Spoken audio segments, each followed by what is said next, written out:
ദൈവത്തിന് സ്തോത്രം. ഇന്ന് പകൽക്കാലത്തെ ചിന്തയ്ക്കായിട്ട് യൂദ ലേഖനം ജൂഡ് ചാപ്റ്റർ 1 ഒരു അധ്യായമാണ്. അതിന്റെ 22, 23 വാക്യം. സംശയിക്കുന്നവരായ ചിലരോട് കരുണ ചെയ്യുകയും ചിലരെ തീയിൽ നിന്ന് വലിച്ചെടുത്ത്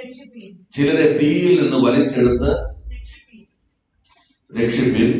ജഡത്താൽ കടപിടിച്ച അങ്കി പോലും പകച്ചുകൊണ്ട് ചിലർക്ക് ഭയത്തോടെ കരുണ കാണിക്കും. ദൈവത്തിന് സ്തോത്രം. ഇന്ന് നമ്മോട് പറഞ്ഞു തരാൻ പോകുന്ന ദൈവീയ സന്ദേശം, വ്യക്തിപരമായി നമ്മൾ രക്ഷിക്കപ്പെടണം. അതോടൊപ്പം തന്നെ ദൈവത്തിന്റെ മകനായി മകളായി ജീവിക്കുന്ന എന്നോടും നിങ്ങളോടും ഒരു സ്വർഗീയ ഉത്തരവാദിത്വത്തോടെ കർത്താവ് പറയുകയാണ്, സേവ് അതേഴ്സ്. മറ്റുള്ളവരെ കൂടെ രക്ഷയിലേക്ക് നമ്മൾ നടത്തണം. അതിനായി നഷ്ടങ്ങൾ, കഷ്ടങ്ങൾ ഒന്നും ചിന്തിക്കരുത്. എങ്ങനെയെങ്കിലും ഏത് വിധേനയും ഒരുവനെ ക്രിസ്തുവിലേക്ക് നടത്തുവാൻ ദൈവത്തിന്റെ പരിശുദ്ധാത്മ നമ്മളെ കുറിച്ച് ആഗ്രഹിക്കുകയാണ്. അവിടെ അങ്ങനെയാണ് നമ്മൾ വായിച്ചത്, ചിലരെ തീയിൽ നിന്ന് വലിച്ചെടുത്ത് രക്ഷിപ്പിക്കും. നമുക്കറിയാം, അഗ്നി പടർന്നു പിടിക്കുമ്പോൾ പലപ്പോഴും നമുക്ക് ഭയമാണ്, ഞാനും അതിൽ പെട്ടുപോകുമോ. എന്നാൽ അതൊന്നും നിങ്ങൾ ചിന്തിക്കരുത്. രക്ഷിപ്പാൻ അത്രയും ദൈവകൃപയാൽ ഈ ഭൂമിയിൽ നമ്മെ ആക്കി വച്ചിരിക്കുന്നത്. എന്താണ് കാരണം? നമ്മൾ പഠിക്കുന്നു, നമ്മെ ദൈവം പഠിപ്പിക്കുന്നു. ഈ ഭൂമിയിൽ ദൈവത്തിന്റെ മകനായി നമ്മൾ ജീവിക്കണം. മകൻ എന്ന് പറയുമ്പോൾ അത് മകളും അതിലുണ്ട്. അപ്പോൾ ശ്രദ്ധിക്കണമേ, യേശു ദൈവത്തിന്റെ മകനാണ്. Jesus Christ son of God ആണ്. എന്താണ് ജീസസ് ക്രൈസ്റ്റ്? യോഹന്നാൻ 3:14, ഞാനൊരു മകനായി ജീവിക്കണമെന്ന് ആഗ്രഹിക്കുമ്പോൾ ഈ ഭൂമിയിൽ വെളിപ്പെട്ട മകനായ ജീസസ് ക്രൈസ്റ്റ് ആരാണ് പഠിക്കുമ്പോൾ മാത്രമേ ഈ രക്ഷിക്കണമെന്ന് ദൈവം എന്നോട് ആഹ്വാനം ചെയ്തതിന്റെ യാഥാർത്ഥ്യമോ ഉത്തരവാദിത്വ ബോധവും എനിക്ക് ഉണ്ടാകുകയുള്ളൂ. വായിക്കാം, ജോൺ 3:16, യോഹന്നാൻ 3:16.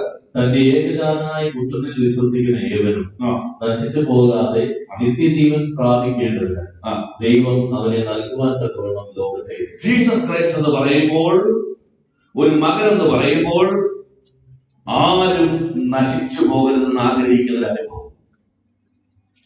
മകനായി ഈ ഭൂമിയിൽ ജീവിക്കുന്ന എന്റെ ഉള്ളത്തിൽ വെളിപ്പെടേണ്ട അതേ ആഗ്രഹമാണ്. എന്താണ്? ആരും നശിച്ചു പോകരുത്.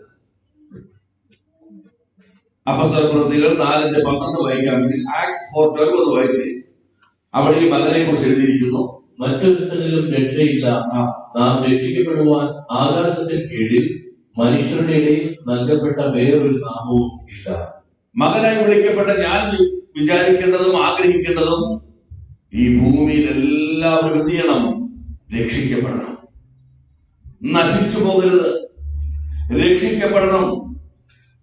ഈ മകനെന്ന പദവിയല്ലാതെ മറ്റൊരു പദവിയിലൂടെ രക്ഷയില്ല. ഞാൻ മകനായി ഭൂമിയിൽ ജീവിക്കുന്നുവെങ്കിൽ ഞാൻ രക്ഷിക്കപ്പെട്ടിരിക്കുന്നു. ഞാൻ വിശ്വാസിയായി ഭൂമിയിൽ ജീവിക്കുന്നുവെങ്കിൽ ഞാൻ രക്ഷിക്കപ്പെട്ടിട്ടില്ല.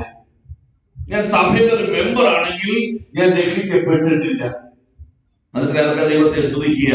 ഞാനൊരു മകനാണെങ്കിൽ ഞാൻ രക്ഷിക്കപ്പെട്ടിരിക്കുന്നു. സ്തോത്രം. Praise the Lord. അപ്പോൾ ഇവിടെ പറയുന്നു, മകനായി നീ വല്ല വിധേനയും അനേകരെ രക്ഷയിലേക്ക് നയിക്കണം. ഡു ഓർ ഡൈ സ്റ്റേജ് ആണ്. ഒരുപക്ഷെ നീ ആ തീയിൽ അകപ്പെട്ടേക്കാം, പക്ഷേ അവൻ നീ വലിച്ചെടുക്കുന്നവൻ രക്ഷിക്കപ്പെടണം.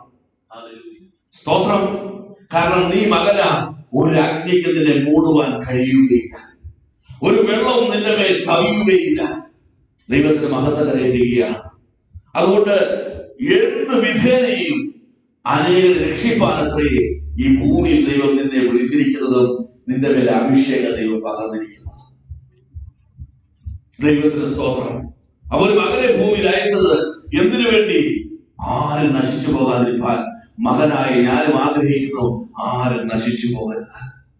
മകനെ അയച്ചു ഭൂമിയിലുള്ള നാശകരമായ കുഴിയിൽ നിന്ന് മനുഷ്യരെ രക്ഷിപ്പാൻ ഞാനും ആഗ്രഹിക്കുന്നു. അവൻ നാശകരമായ കുഴിയിൽ ആരും, അവൻ എല്ലാവരും രക്ഷിക്കപ്പെടുവാൻ. സ്തോത്രം. ആഗ്രഹിച്ചാൽ മാത്രം പോരാ, മകൻ ഒരു കാര്യം കൂടെ ചെയ്തു. ഗലേഷ്യൻസ് 3:13 എന്ന് വായിച്ചു. ഗലാത്യലേഖനം 3-ാം അധ്യായം 13-ാം വാക്യം.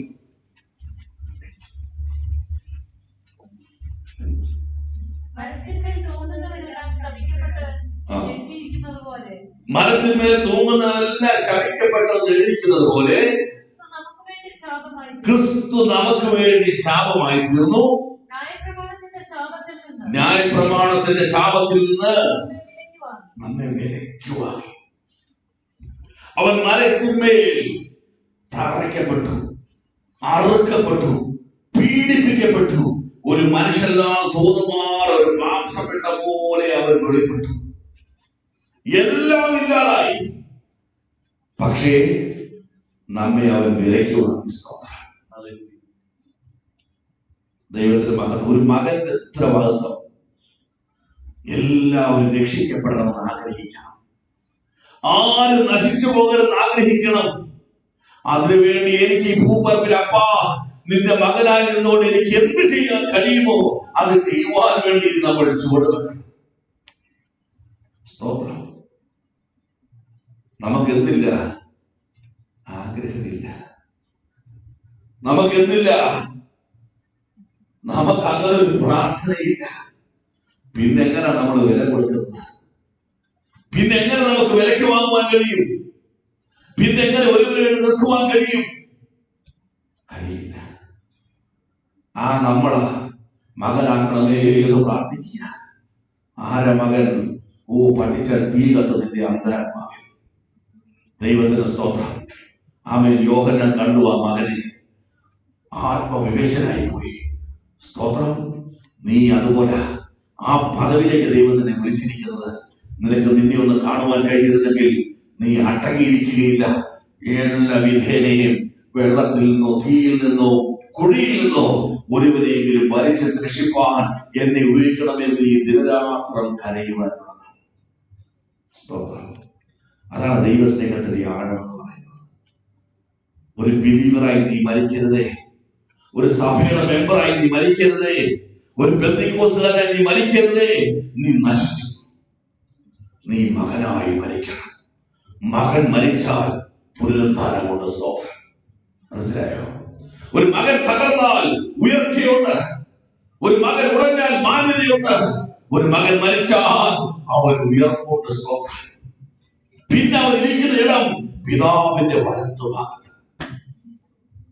ദൈവത്തിന് സ്തോത്രം കരയുക. എല്ലാ വിധേനയും എന്റെ ജീവിതം കൊണ്ട് ഒരാളെങ്കിലും എനിക്ക് രക്ഷപ്പെടുത്താൻ.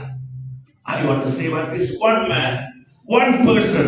എന്റെ ആത്മാവിലൂടെ, എന്റെ ആത്മീയ ജീവിതത്തിലൂടെ, അങ്ങ് തന്ന കൃപയിലൂടെ എന്ന് നിനക്ക് ഇന്ന് പകൽ ആഗ്രഹിക്കാനെങ്കിലും പറ്റുന്നെങ്കിൽ നീ മകൻ എന്ന പദവിയിലേക്ക് വന്നുകൊണ്ടിരിക്കുക.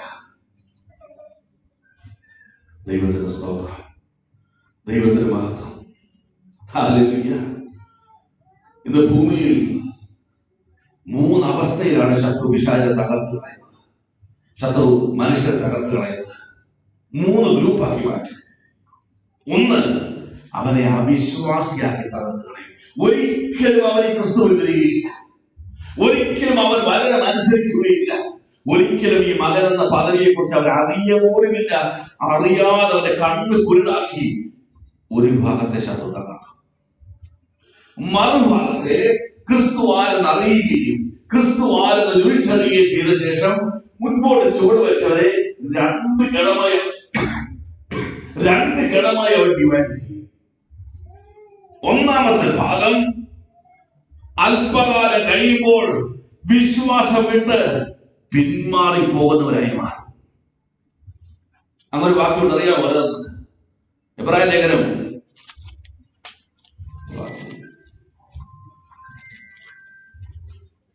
10-ാം അധ്യായം 39-ാം വാക്യം.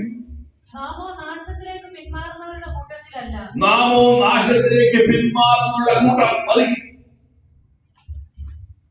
ക്രിസ്തുവിനെ അറിഞ്ഞു, നന്മ പ്രാപിച്ചു, സൗഖ്യം ലഭിച്ചു, ദിവ്യ സ്നേഹത്തിന്റെ ആഴം രുചിച്ചറിഞ്ഞു.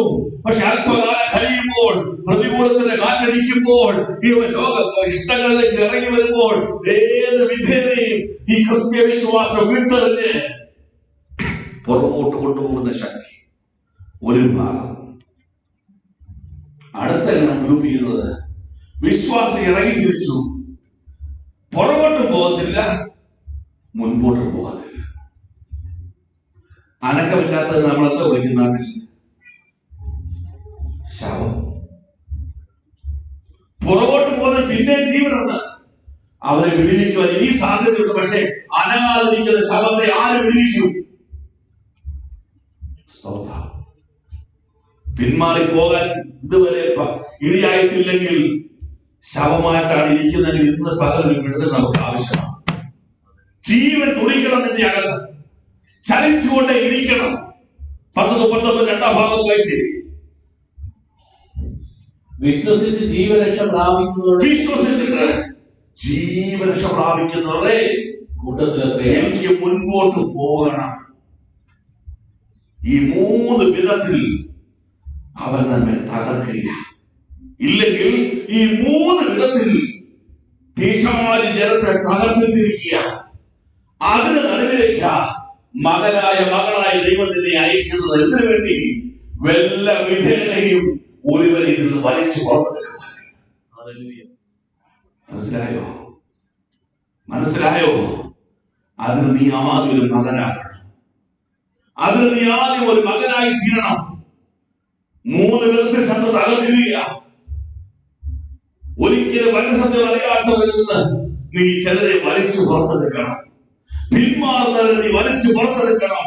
മുന്നോട്ട് പോകാത്തവരെ നീ വലിച്ചു പുറത്തെടുക്കണം. ക്രിസ്തു അരികെ കൊണ്ടുപോവാ. കെട്ടപ്പെട്ട കഴുതെ അടിച്ചുകൊണ്ട് കൊണ്ടുവന്ന് ക്രിസ്തുവിനെ കൊണ്ടുപോവാ. അവൻ അവരെ രാജകീയ രീതിയോട് അവൻ നടത്തും. വളരെ ദുഃഖത്തോടെ പരിശുദ്ധാത്മാവ് സംസാരിക്കുക. വിളിച്ചു വേർതിരിച്ചു കൃപ പകർന്നു. അവൻ ശവമായി തിരിക്കരുതേ. പിതാവ് ദുഃഖിക്കുന്നു. പിതാവ് ദുഃഖിക്കുന്നു എന്ന് പ്രാരംഭത്തിൽ ഓർപ്പിച്ചു. നിന്റെ അമാവാസികളും ഉത്സവങ്ങളും ഹാരയാകളും എനിക്ക് വെറുപ്പാ. ഞാൻ സഹിച്ച് മുഷിഞ്ഞിരിക്കുന്നു. Never do this. അകവും പുറവും ഒരുപോലെ സമർപ്പിക്കപ്പെട്ടവരായി നീ ആയിരിക്കും. ഞാൻ നിന്നെ വിടുവിക്കാം എന്ന് പലക്കാലം ആത്മാവിലും വാഗ്ദത്തമാണ് നമുക്ക് തരുന്നത്. അത്രയധികമായി നിന്നെ സ്നേഹിച്ച് ഈ പകൽക്കാലം ദൈവത്തിനെ വിളിക്കുക. വൈകുന്നേരം കർത്തൃമേശയിൽ പങ്കെടുക്കുമ്പോൾ നിനക്കൊരു തീരുമാനം ഉണ്ടാകണം. ഇനിയും ശവം പോലിരിപ്പാനല്ല, എന്റെ പുത്രനായ ക്രിസ്തുവിന്റെ ശരീരത്തോടും രക്തത്തോടും ഞാൻ അനുഭവമാകുമ്പോൾ അതേ കാൽവരി യാഗത്തിൽ ഒരു മരണത്തിൽ മുഴുവൻ വ്യാപരിച്ചത് ഈ ലോകത്തുള്ള സകല ജനതയുടെ ജീവനാണ്. The greatest power of life. ഒരു ശരീരം തകർന്നപ്പോൾ എല്ലാവർക്കുള്ള ജീവൻ ആ തകർച്ചയിൽ കൊടുക്കുന്നു. ആ തകരപ്പെട്ട ശരീരത്തോടാ ഇന്ന് സന്ധ്യാസമയം ഞാൻ ഏറ്റുമുട്ടാൻ പോകുന്നത്. ആ തകരപ്പെട്ട ഒലിയ രക്തത്തോടാ ഞാൻ എന്റെ ജീവിതത്തിലേക്ക് ഏറ്റെടുക്കാൻ പോകുന്നത്. എന്തിനു വേണ്ടി? 2022 ഒരുവരെയെങ്കിലും ഞാൻ വലിച്ചെടുക്കുന്ന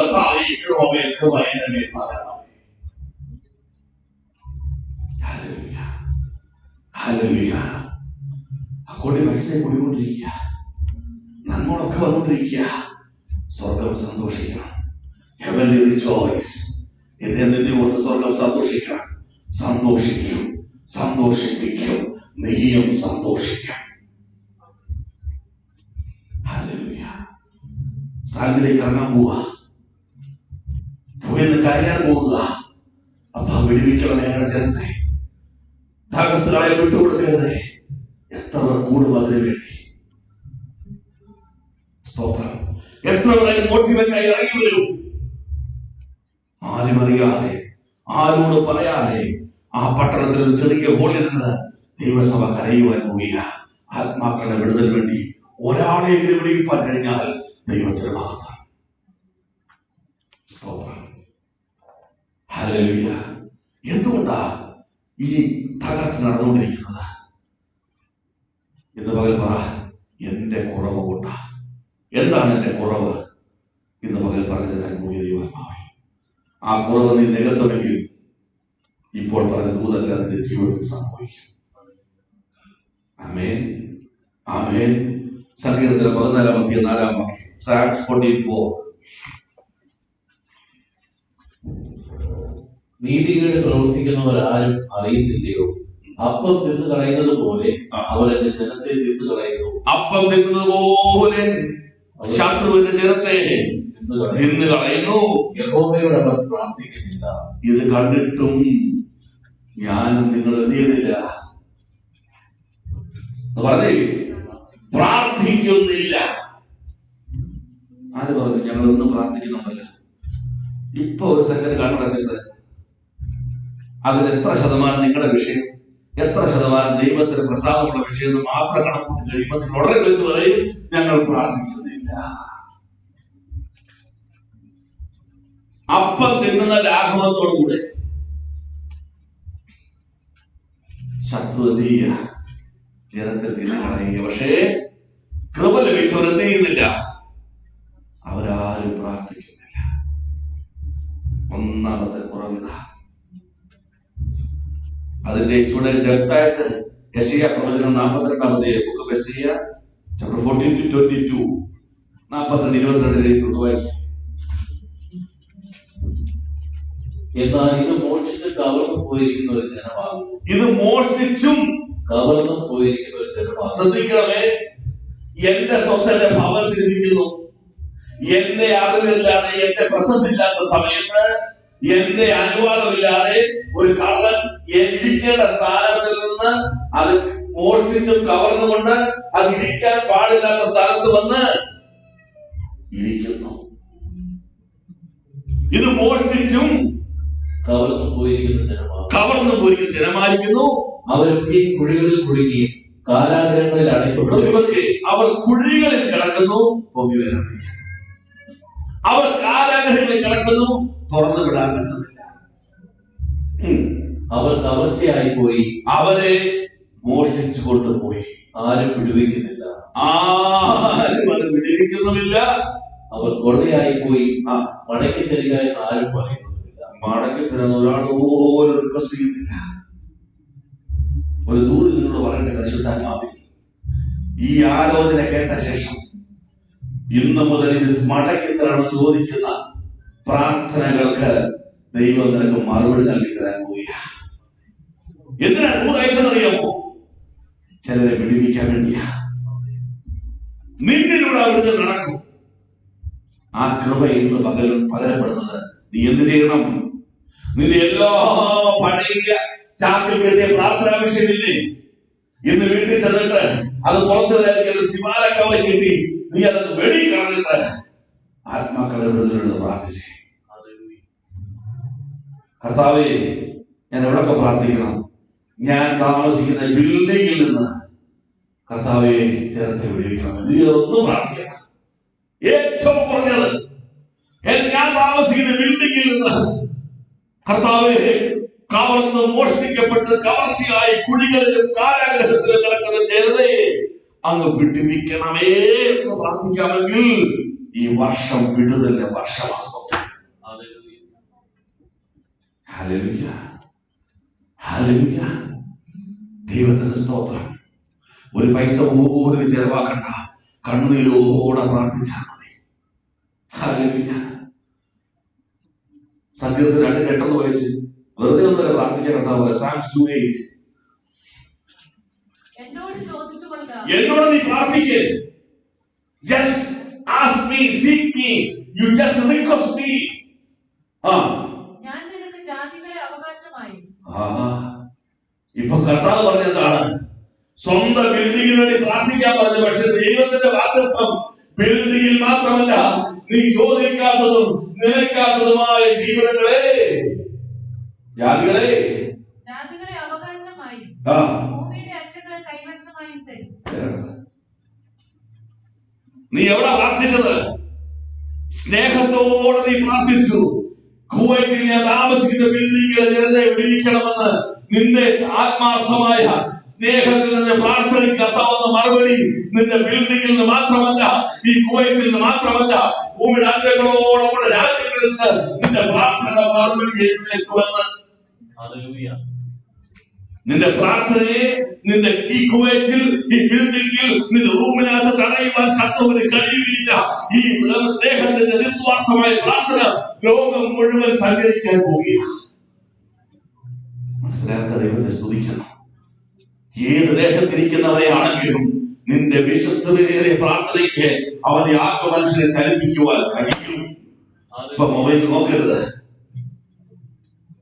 സ്തോത്രം. നിന്റെ ആത്മമനുഷ്യനെ ചലിപ്പിക്കുവാൻ കഴിയും. മനസ്സിലാക്കുക. ദൈവത്തെ സ്തുതിക്കുക. ഹല്ലേലൂയ. അപ്പോസ്തലന്മാർ 12 വാക്യങ്ങൾ വായിച്ച് 1-2 വായിച്ച്. ആ കാലത്ത് ഹെരോദ രാജാവ് സഭയിൽ ചിലരെ പീഡിപ്പിക്കേണ്ടത് കൈനീട്ടി. യോഹന്നാന്റെ സഹോദരനായ യാക്കോബിനെ അവൻ വാൾ കൊണ്ട് കൊന്നു. യാക്കോബിനെ വാൾ കൊണ്ട് കൊന്നു. അത് യഹൂദന്മാർക്ക് പ്രസാദമായി എന്ന് കണ്ട് അവൻ പത്രോസിനെ പിടിച്ചു. 3 വാക്യത്തിൽ വായിച്ചു. പത്രോസിനെ പിടിച്ചു. അപ്പോൾ കുടുപ്പില്ലാത്ത അപ്പത്തിന്റെ പെരുന്നാളായിരുന്നു. അവനെ പിടിച്ച ശേഷം പെസഹ കഴിഞ്ഞിട്ട് ജനത്തിന് മുമ്പാകെ നിർത്തുവാൻ ഭാവിച്ച് തടവിലാക്കി. അവനെ കാപ്പാൻ 4 ചേരുവകളുള്ള 4 കൂട്ടം. ഇങ്ങനെ പത്രോസിനെ തടവിൽ സൂക്ഷിച്ചു വരുമ്പോൾ സഭ ശ്രദ്ധയോടെ അവന് വേണ്ടി ദൈവത്തോട് പ്രാർത്ഥന കഴിച്ചു. ദൈവത്തോട് പ്രാർത്ഥന കഴിച്ചു പോന്നു. എന്താ അങ്ങനെ ഒരു പ്രാർത്ഥന വരാൻ കാരണം? അല്പദിനങ്ങൾ മുമ്പ് ഒരുമിച്ച് പ്രാർത്ഥിച്ചിരുന്നെങ്കിൽ 2 ശരീരം കാരാഗ്രഹത്തിൽ പുറത്തു വരുമായിരുന്നു. സഭയുടെ പരാജയം യാക്കോബിന് വേണ്ടി തീരില്ല, പ്രാർത്ഥിച്ചില്ല. യാക്കോബിനെ കൊന്നു. തെറ്റിദ്ധരിച്ച സഭ ഒരുമിച്ച് കൂടി. ഇനി എന്ത് ചെയ്തത്? വിളിക്കപ്പെട്ടവനും അപ്പോസ്തലനായ പത്രോസ് മരിക്കുവാൻ പാടില്ലാത്ത ഭാരകേറിയ സഭ ശ്രദ്ധയോടുകൂടെ പത്രോസിന് വേണ്ടി പ്രാർത്ഥന കഴിച്ചപ്പോൾ 1-ാം വാതിലും 2-ാം വാതിലും 3-ാം വാതിലും സകല ചങ്ങലകളും ഉറക്കവും എല്ലാം വെട്ടി തുറന്ന് 11-ാം വാക്യത്തിലേക്ക് വായിക്കുന്നു. പത്രോസിന് സുബോധം വന്നപ്പോൾ കർത്താവ് തന്റെ ദൂതനെ അയച്ച് ഹെരോദാവിന്റെ കയ്യിൽ നിന്നും യഹൂദന്റെ സകല പ്രതീക്ഷയിൽ നിന്നും എന്നെ വിടുവിച്ചിരിക്കുന്നുവെന്ന് ഞാൻ വാസ്തവമായും അറിയുന്നു. യാക്കോബ് മരിക്കില്ലായിരുന്നു. ദൈവമക്കളെ, സഭ അവന് വേണ്ടി പ്രാർത്ഥിച്ചില്ല. സഭയോട് ദൂത് പറയുന്നത്, നീയാണ് സഭ, നീ ഒന്ന് പ്രാർത്ഥിച്ചേ, ശ്രദ്ധയോടെ പ്രാർത്ഥിച്ചേ. നിന്റെ കുടുംബത്തിൽ നിന്ന്, ദേശത്തിൽ നിന്ന് ഒന്നുപോലും നഷ്ടപ്പെട്ടു പോകത്തില്ല. അയ്യോ, അതെങ്ങനെ വരും? പട്ടാളമില്ലേ? സാരമില്ല. ചങ്ങലയില്ലേ? സാരമില്ല. അയ്യോ, 3 വാതിലില്ലേ? സാരമില്ല. അല്ല, അവൻ ഉറങ്ങണം, അവനെ താല്പര്യമില്ലോ, അതും സാരമില്ലെന്ന്. വിളിക്കപ്പെട്ടവനെ കിടക്കുന്നത് ഞാൻ പുറത്തു കൊണ്ടുവരും. മനസ്സിലായോ? നീ പ്രാർത്ഥിക്കാൻ തയ്യാറാണ്. ഞാൻ എന്റെ ഭാര്യയെ കൊച്ചു നിർത്താൻ, ഇത് പ്രാർത്ഥിച്ച് നിർത്ത. നീ നശിക്കും, മറ്റുള്ളവർ നശിക്കും. എന്നാൽ എല്ലാ പ്രാർത്ഥന വിഷയവും മാറ്റിവെച്ച് സഭ ശ്രദ്ധയോടെ പത്രോസിന് വേണ്ടി അല്പദിനം മുമ്പ് യാക്കോബിന് വേണ്ടി പ്രാർത്ഥിച്ചതെങ്കിൽ ചരിത്രം വഴിമാറുമായിരുന്നു. ഇന്ന് പകൽ നിന്നോട് ദൂത് പറയുന്നു, ഇന്നലെ വരെ പ്രാർത്ഥിച്ചില്ലെങ്കിൽ സാരമില്ല, ഇന്നു മുതൽ പ്രാർത്ഥിക്കാൻ ദൈവാത്മാവ് ഇടപെടുകയാണ്. എന്താണെന്നറിയാമോ? ആത്മപ്രേരണ ചിലരെ പുറത്തു കൊണ്ടുവരാനുണ്ട്, ചിലരെ പുറത്തു കൊണ്ടുവരാനുണ്ട്. പത്രോസിന് എന്താ ഒന്നാ പറഞ്ഞത്? പത്രോസിന് സുബോധം വന്നു. റിയൽ സെൻസിലേക്ക് നീ പ്രാർത്ഥിക്കുന്ന ജീവിതത്തിലെ കർത്താവ് കൊണ്ടുവരാൻ പോവുക. അപ്പം തിന്നതുപോലെ തിന്നുക. നമ്മളും അപ്പുറം എന്ത് ചെയ്യുക? നമ്മളും അപ്പുറം മാറുന്ന അപ്പം തിന്നോടിരിക്കുക. പ്രാർത്ഥിക്കാൻ സമയമില്ല. പ്രാർത്ഥിച്ചാൽ തന്നെയും എന്റെ ജോലി കാര്യം, എന്റെ വീട് കാര്യം, എന്റെ പഠന കാര്യം, പിള്ളേരുടെ വിദ്യാഭ്യാസ കാര്യം, എന്റെ ദൈവമേ, ഇതെല്ലാം വിട്ടിട്ട് നീ പ്രാർത്ഥിക്കുക. എന്തിനു വേണ്ടി പ്രാർത്ഥിക്കണം? അപ്പം തിന്നതുപോലെ ശത്രുജനത്തെ തിരിഞ്ഞു കളയുന്നു. ഇല്ല, നോ. ഇന്ന് പകൽ സഭ തീരുമാനമെടുക്കണം. ഇന്ന് പകൽ ദൈവാത്മ സഭയോട് പറയുക, നഷ്ടപ്പെട്ടെന്ന് കരുതിനെല്ലാം ദൈവം മടക്കി കൊണ്ടുപോവുക. അവൻ വിട്ടുപോയത് കരുതെല്ലാം മടങ്ങി വരാൻ പോകുക. അവൻ പിന്മാറി എന്ന് പറഞ്ഞതെല്ലാം ദൈവം മടങ്ങി കൊണ്ടാൻ പോകുക. അത് ഈ മഹത്വത്തോടെ അത് തേജസ്സോടുകൂടെ. നമ്മളെന്ത് ചെയ്യും? പിന്മാറുന്ന കാണുന്ന യാക്കോബിനോട് കാണിച്ച ഉദാസീനത നീ കാണിക്കരുത്. പത്രോസ് കാണിച്ച ആർജവം നീയുടെ തകർന്നത് കാണിക്കണം. എല്ലാം മടങ്ങി വരാം. ഇവിടെ നമുക്ക് ആ സാക്ഷ്യം കേൾക്കാൻ പറ്റും. എന്നെ പിന്മാറ്റത്തിൽ കൊണ്ടുപോയതാ, എന്നെ മുന്നോട്ട് വിടാതിരുന്നതാ. അതിൽ നിന്നെല്ലാം സഭയുടെ ശ്രദ്ധയേറിയ പ്രാർത്ഥന ഞങ്ങളെ കുടുംബമായി വെടിവെച്ചിരിക്കുന്നു.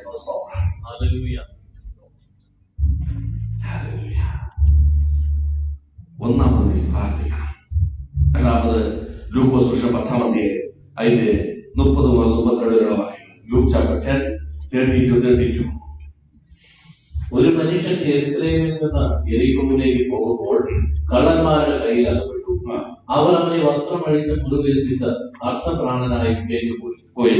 ആ വഴിയായി യദർച്ഛയാ ഒരു പുരോഹിതൻ വന്ന് അവനെ കണ്ടിട്ട് മാറി കടന്നുപോയി. അങ്ങനെ തന്നെ ഒരു ലേവ്യനും ആ സ്ഥലത്തിൽ എത്തി അവനെ കണ്ടിട്ട് മാറി കടന്നുപോയി. ഒരു ശമര്യക്കാരനോ വഴി പോകുകയും അവന്റെ അടുക്കലെത്തി അവനെ കണ്ടിട്ട് മനസ്സലിഞ്ഞ് അരികെ ചെന്ന് എണ്ണയും വീഞ്ഞും പകർന്ന് അവന്റെ മുറിവുകളെ കെട്ടി അവനെ തന്റെ വാഹനത്തിൽ കയറ്റി വഴിയമ്പലത്തിലേക്ക് കൊണ്ടുപോയി രക്ഷ ചെയ്തു. പിറ്റന്നാൾ അവൻ പുറപ്പെടുമ്പോൾ 2 വെള്ളിക്കാശ് എടുത്ത് വഴിയമ്പലക്കാരന് കൊടുത്തു. ഇവനെ രക്ഷ ചെയ്യണം, അധികം വല്ലതും ചെലവിട്ടാൽ ഞാൻ മടങ്ങി വരുമ്പോൾ തന്നുകൊള്ളാമെന്ന് അവനോട് പറഞ്ഞു. രണ്ടാമത് കർത്താവ് ക്രൂശിൽ വില കൊടുത്തു. തന്റെ ജീവൻ നമുക്ക് മറുവിലയായി കൊടുത്തു. നമ്മെ വിലയ്ക്ക് വാങ്ങി. വിശ്വാസികൾ വില കൊടുക്കാൻ മനസ്സില്ലാത്തവൻ. ഇഷ്ടംപോലെ ന്യായം പറയാനുണ്ട്. അവൻ എവിടെ നിന്ന് എങ്ങോട്ടാ പോയത്? വായിച്ചത് യെരൂശലേമിൽ നിന്ന് ദാവീദ് ദൈവത്തിന്റെ പട്ടണത്തിൽ നിന്ന് ശാപത്തിന്റെ പട്ടണത്തിലേക്ക് പോയത് കൊണ്ട് തന്നെ അവനെ സംഭവിച്ചത് നമ്മുടെ ഒന്നാമത്തെ സഭ.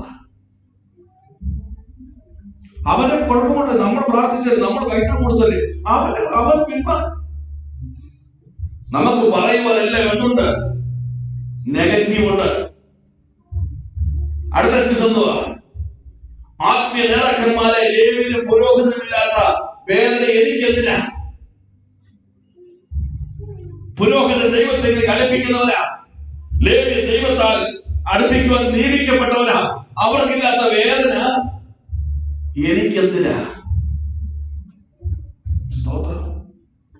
അടുത്ത പ്രശ്നം, ഇന്നലെ ഞാൻ മേടിച്ച പുതിയ വണ്ടി ഇവനെ കീഴിൽ ഇവന്റെ ചോരയും നീരും അല്ല എന്റെ വണ്ടിയെ പറ്റും, വേർപ്പും പറ്റും, പൊടിയും പറ്റും, അഴുക്കും പറ്റും. ഇവരെ വണ്ടി കൊടുത്തത് മാത്രമല്ല എന്റെ കയ്യിൽ പൈസയും പോകും. ഞാനത് കണ്ടോന്ന് ചോദിച്ചാൽ കണ്ടില്ലാത്തവരെ പോലെ ഞാൻ എന്ത് ചെയ്യും? പോകും. എന്നിട്ട് ഞാൻ വീട്ടിൽ പോയി പ്രാർത്ഥിക്കും, കർത്താവേ ഞാൻ കാണാത്തവരെ പോലെ പോന്നു, പറ്റുവാണെങ്കിൽ നീ അവരെ ഒന്ന് ചെയ്തേക്കണം, ഒന്ന് വെടിവെച്ചേക്കണം. ഞാൻ പറയുന്നു, ദൈവം നിന്നെ വെടിവെക്കും. വെടിവെക്കരുത്, ദൈവം നിന്നെ വെടിവെക്കും. ഹല്ലേലൂയ. നിന്റെ ഉറക്കം പോകും, നിന്റെ ധനം നഷ്ടപ്പെടും, നിനക്ക് സമയമില്ലാത്തവർ ഓടേണ്ടി വരും, ഒരുപക്ഷെ നീ സഹായിച്ചവർ നിന്ന് നീ കേൾക്കേണ്ടി വരും, എല്ലാം വേണ്ടി വരും. തയ്യാറാണോ? ഇന്ന് പകൽ തയ്യാറാണെങ്കിൽ ഒറ്റ ഒരു ആത്മാവിന്റെ കുടുംബത്തിൽ നിന്ന് ശത്രു എടുത്തോണ്ട് പോകത്തില്ല. ഹല്ലേലൂയ. വില കൊടുക്കണം. സ്തോത്രം. ഇവിടെ ഒത്തിരി എക്സ്ക്യൂസ് ഉണ്ട്. അയ്യോ ഭയങ്കര പൊടിയാ, ഭയങ്കര തണുപ്പാ, ഭയങ്കര ചൂടാ, ഭയങ്കര ഡ്യൂട്ടിയാ.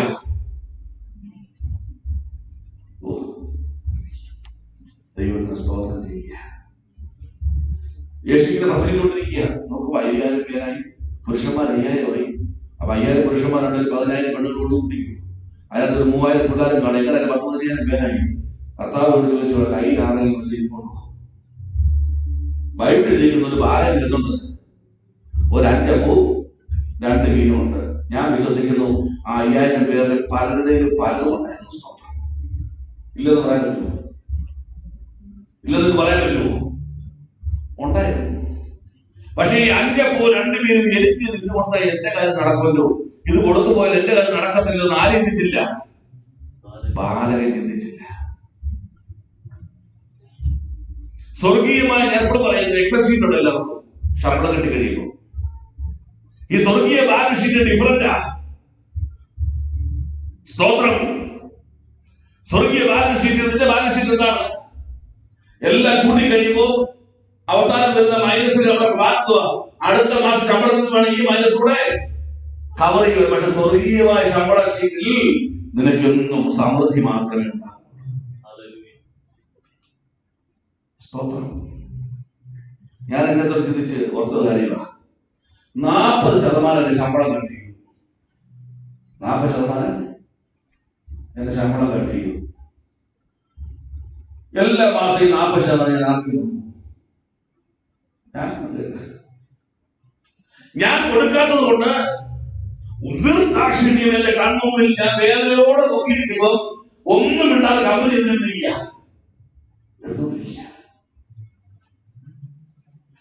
നീ കൊടുക്കുമോ? വില കൊടുക്കുവാൻ തയ്യാറാണോ? Nobody is ready. Nobody is ready to spend a minute, spend a penny. No. എനിക്കാണ് മൊത്തം എനിക്ക് കൊടുക്കുന്നത്. ഹല്ലേലൂയ.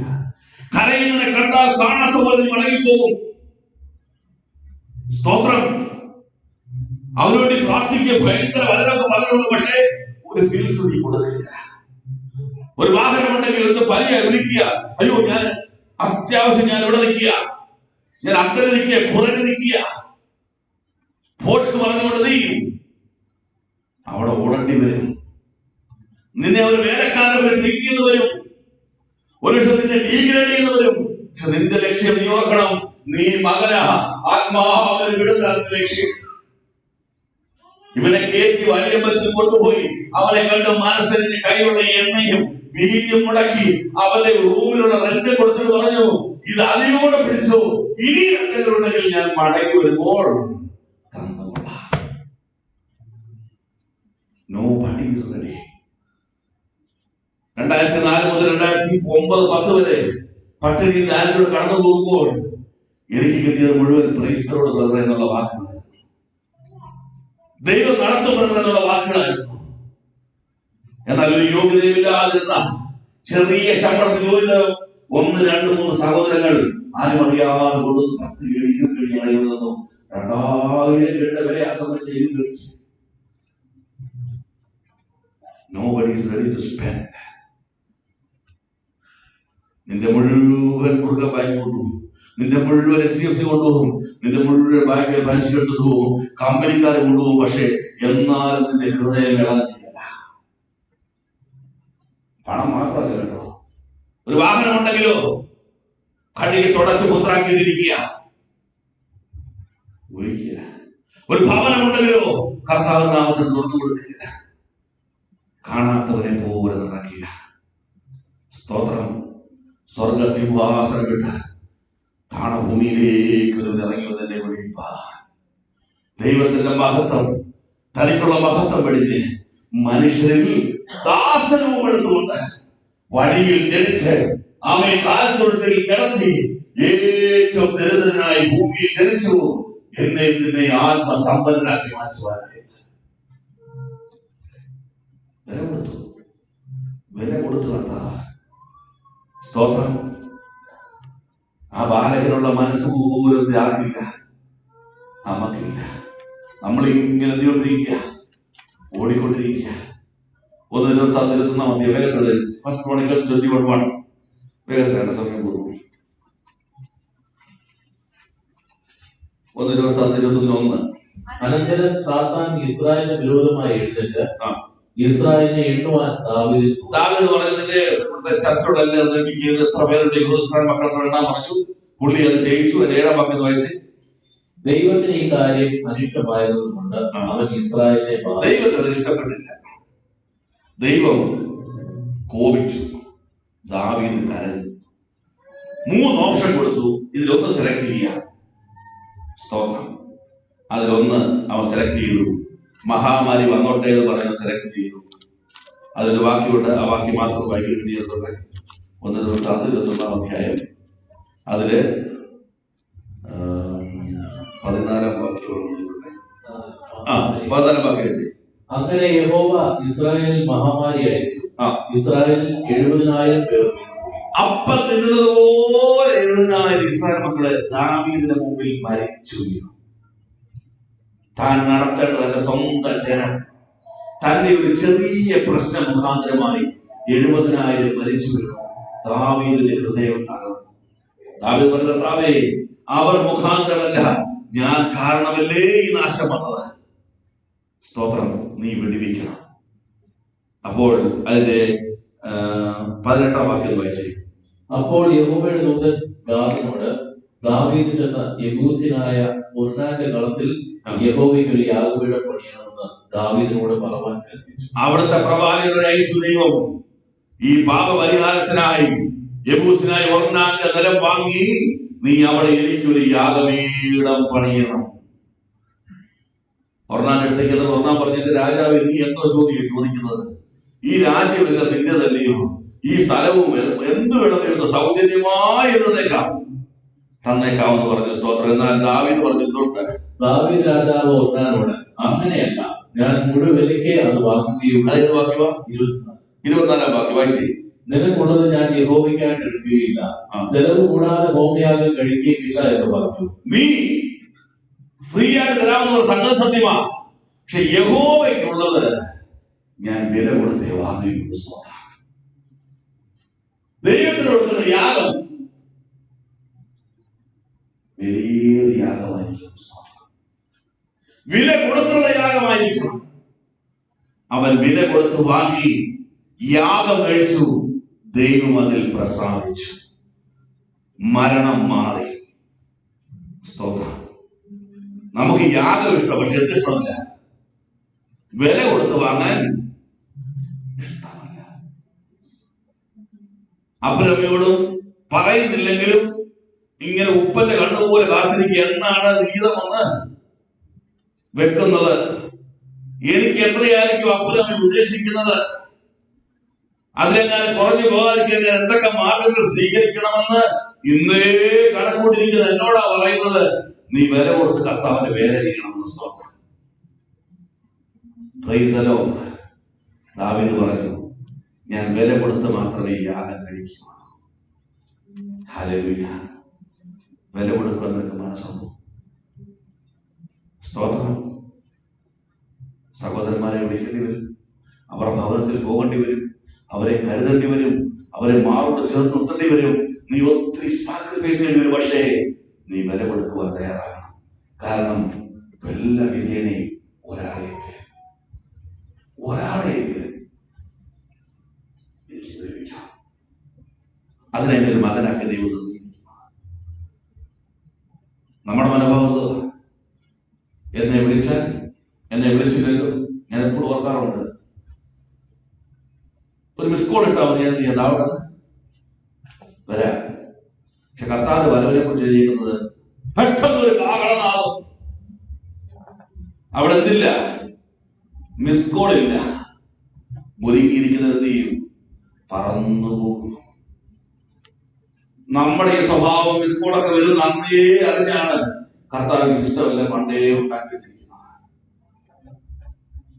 10 പേരെ എടുക്കേണ്ട സഹോദരൻ 10 പേരെ എടുത്ത് നടുവോട്ട് വരുമ്പോൾ ഇവിടെ പാല് തേച്ചിട്ടില്ല, ഉടുപ്പ് തേച്ചിട്ടില്ല, ഒരുങ്ങിയിട്ടില്ല.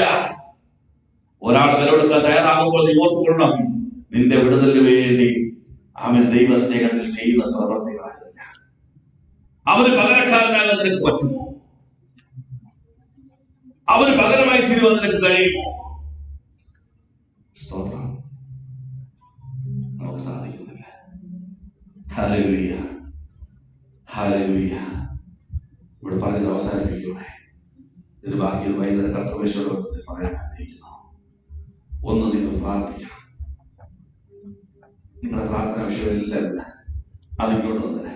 Give to me. വിശ്വസ്തയോടെ ഞങ്ങൾ പ്രാർത്ഥിക്കാം. ദൈവം എന്ന് പകരേൽപ്പിക്കുന്ന ആത്മീയ ഉത്തരവാദിത്വം നീ വിശ്വസ്തയോടെ ഏറ്റെടുക്കാമോ?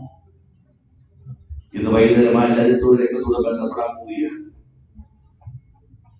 ഈ 2022 നിന്റെ ലൈഫിൽ ഒരു വലിയ സ്പിരിച്വൽ ഡെലിവറൻസ് ആയിരിക്കും. ഉപയോഗശൂന്യമായ പാത്രത്തിൽ നിന്ന് യൂസ്ലെസ് എന്നുള്ള നാമത്തിൽ നിന്ന് യൂസ്ഫുൾ ആണെന്നുള്ള നാമത്തിലേക്ക് നീ എത്തിച്ചേരണം. നിന്റെ കഴിവുകൊണ്ടൊന്നും ആരും വിളിക്കാൻ പറ്റില്ലല്ലോ. പക്ഷേ നീ അവൈലബിൾ ആയാൽ മാത്രം മതി. പ്രാർത്ഥനയിൽ നീ അവൈലബിൾ ആയിരിക്കണം. എന്ത് വില കൊടുക്കുവാൻ നീ തയ്യാറായിരിക്കണം. ഇന്ന് നീ കർത്താവിന്റെ വില കൊടുത്താൽ നീയും നിന്റെ ഭാര്യയെ നിന്റെ ജീവിതപങ്കാളി മരിച്ചു പോയാലും നിന്റെ തലമുറകൾക്ക് വേണ്ടി വില കൊടുക്കുന്ന ഒരു സ്വർഗീയപിതാവ് ജീവനോടെ ഇരിക്കുന്നു. സ്തോത്രം. അവർ അനാഥരായി വഴിയിൽ അലയുകയില്ല. നല്ല കുടുംബങ്ങളിൽ അവർ എത്തിച്ചേരും. അവൻ നല്ല അനുഭവത്തിൽ ദൈവത്തെ വളർത്തും. ആത്മീയ കൃപയിൽ അവർ സമ്പന്നരായി തീരും. എല്ലാ നന്മകളാലും നീ നിന്റെ ജീവിതപങ്കാളി ചെയ്ത അവൻ ദൈവത്തിലൂടെ ചെയ്ത നന്മ പ്രവൃത്തികളെ ഓർത്ത് നിന്റെ തലമുറ ദൈവം അത്ഭുതകരമായി അനുഗ്രഹിക്കും. സ്തോത്രം. യൂദാലേഖനം 1 വായിച്ചു 1:22 വായിച്ചു പ്രാർത്ഥിക്കാം. ഹല്ലേലൂയ. നിത്യജീവനായിട്ട് നമ്മുടെ കർത്താവ് 22-23 സംശയിക്കുന്നവരായ ചിലരോട് കരുണ ചെയ്യുന്നു. ചിലരെ തീയിൽ നിന്നും വലിച്ചെടുത്ത് രക്ഷിപ്പിൻ. ചിലരെ തീയിൽ നിന്ന് വലിച്ചെടുത്ത് രക്ഷിപ്പിൻ. നീ പ്രാപിച്ച സ്വർഗീയ സന്തോഷത്തിലേക്ക് അവരെ കൊണ്ടുവരുകയും. സ്തോത്രം. അതിനായി യാക്കോബിനോട് കാണിച്ച ഉദാസീനോട് നമ്മൾ കാണിക്കാതെ പത്രോസിനോട് കാണിച്ച ആർജവം സഭ കാണിക്കട്ടെ. സ്തോത്രം. കർത്താവ് എനിക്ക് തരുന്ന എല്ലാ നന്മകളും, എന്റെ ആരോഗ്യം, എന്റെ സമയം, എനിക്ക് ഭൗതിക നന്മകൾ, എന്റെ വാഹനം, എന്റെ ഭവനം, എന്തെല്ലാം റിസോഴ്സ് എനിക്ക് നൽകിയിട്ടുണ്ടോ അത് മുഴുവൻ നിന്റെ രാജ്യത്തിന് വേണ്ടി ചെലവഴിപ്പാ. വില കൊടുക്കുവാൻ കൃപ എന്റെ മേൽ പകരണമേ. സ്തോത്രം. അമർത്തി കുലുക്കി ആമേൻ. നിനക്ക് എണ്ണുപോകാൻ കഴിയാതെ റൗണ്ട് പറഞ്ഞത് ആകാശ നക്ഷത്രത്തെ എണ്ണാൻ പറ്റുമോ? ഈ കടൽക്കരയിലെ മണൽത്തരത്തിൽ എണ്ണാൻ പറ്റുമോ? അത് എണ്ണാമെങ്കിൽ അതാ അതിന്റെ പ്രതിഫലം. സ്തോത്രം. നിനക്ക് എണ്ണുപോകാൻ കഴിയാത്ത തലമുറയോളം അനുഭവിച്ച് തീർന്നാലും തീരാത്ത ആത്മീയ ഭൗതിക നമ്മളാൽ ദൈവം നമ്മെ അനുഗ്രഹിക്കും. എഴുന്നേൽക്കുക, പ്രാർത്ഥനയ്ക്ക്.